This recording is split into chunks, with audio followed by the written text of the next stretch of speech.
By Sam Lammie, who many of you know. Sam's the GIS coordinator for the Monongahela National Forest for the U.S. Forest Service. In Sam's bio, he said he's been the coordinator since 1999, and he's working long enough for his kids to graduate from high school and start college, and he's still looking for the holy grail of GIS tools. So with that, I'll introduce my friend Sam Lammie.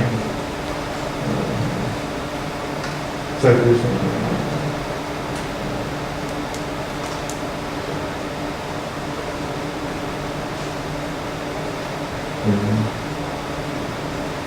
we go. Thanks, Craig. And yeah, real quick, hey, Kurt, Dr. Harris, Dr. Elms, Kurt, and all the staff at WVU, you know, big thank you. I mean, they do a wonderful job, and we know how much time it takes. And I just want to mention Sheila, Jim, Dave Seipel, the speakers were great too. I mean, you know, it's funny, I think, you know, George Washington was a surveyor, and, you know, sometimes I almost think the surveying community, there's sort of a common sense approach to everything.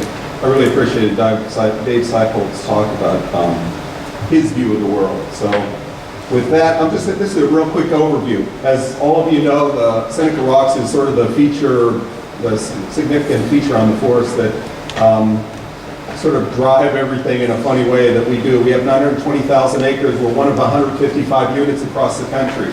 Now, what I do, what the three-person staff, what we do is not really, we don't drive the ship.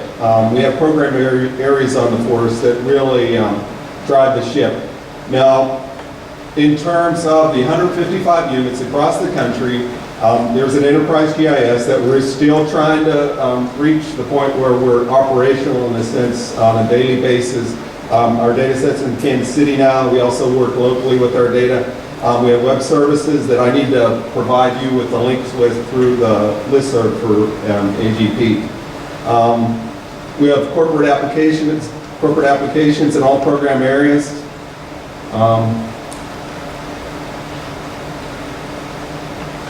I can find my mouse here.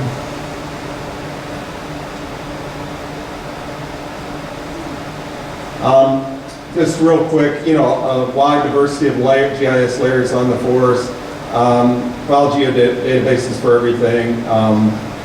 We have a server in Salt Lake City that we access for our base data sets, similar to a lot of agencies where you might go through the Tech Center website.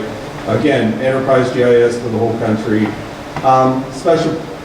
The projects that we work on. Porter H, there's a segment going from Kearns to Parsons. There are 6 segments that actually touch the forest. I have a meeting tomorrow on it. I won't be able to stay. Incredibly important in terms of the forest. Motor vehicle use map, a map that shows all the open roads on the forest. It's a sort of supposedly a legal document that we follow, that we produce on an annual basis. And I think it was in that newsletter that Kurt sent out. NEPA analysis that we do on projects, the National Environmental Policy Act.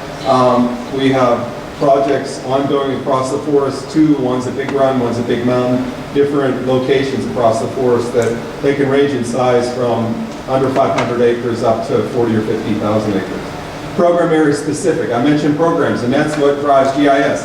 We have an aquatic ecologist with his staff, stream monitoring going on across this forest. We just finished the watershed classification framework that we identified priority areas on the forest that he will deal with, and all of us. Cultural resources, over 800 sites on the forest. Ecology, they're initiating a terrestrial classification framework. We're going to redo the ecological classification for the forest. So the land type associations, various, you know, ongoing projects, planting, non-invasive species, engineering, over 1,700 miles of roads on the forest that we deal with. It takes a lot to keep up to date on everything. Fire, we have a prescribed fire burning program. 2,000 acres were burned this spring.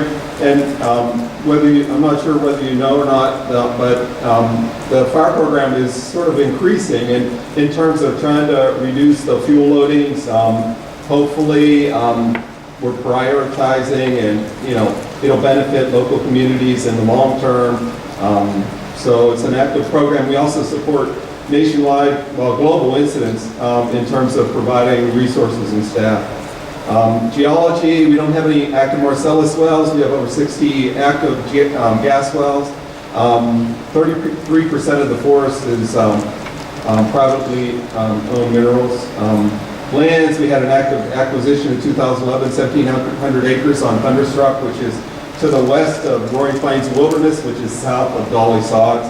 Law enforcement, just support them in a lot of different ways. Our law enforcement staff, actually, several of them are deputized. Recreation, 17 picnic areas, 23 campgrounds, over 900 miles of hiking trails. Timber, cutting about 6.5 million board feet right now. Probably we should be cutting a little bit more, but because of staff and the market, that's what the level is, at least at this moment. Wildlife, threatened and endangered species, eight.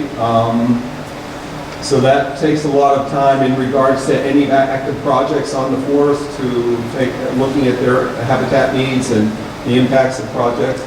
We have 2 grouse management areas, one near Spruce Knob and one on Buskirk, which is down near White Sulphur Springs, that we're working with DNR on. This is just sort of an idealized map of that. The one segment on the Quarter H portion going from Kearns to Parsons, and that's segment, what we call segment 14, and it essentially isolates that little finger of national forest. And so, for example, the meeting tomorrow to talk about mitigation in terms of the impacts of the highway on the forest. And as far as I know, for the people of West Virginia, the Monongahela is a really valuable resource. So we need to look closely at that to see what, in terms of cooperating with the Department of Transportation, what we can work out. Other items of note, we work through the Geospatial and Service Technology Center in Salt Lake City, and so we're updating forest quads and also the forest visitor map. We are heavily into GPS, so we use mainly Tremble units and work with York Row quite a bit. We have a volunteer program, AmeriCorps volunteers, 10 or more. So we do a lot with AmeriCorps. It seems like more because the budgets are dropping and staffing is down, and so we're using our slave labor in many ways.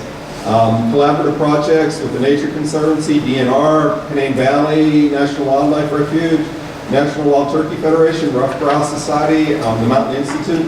I mean, the Forest Service, our problem is we try to be everything to everybody.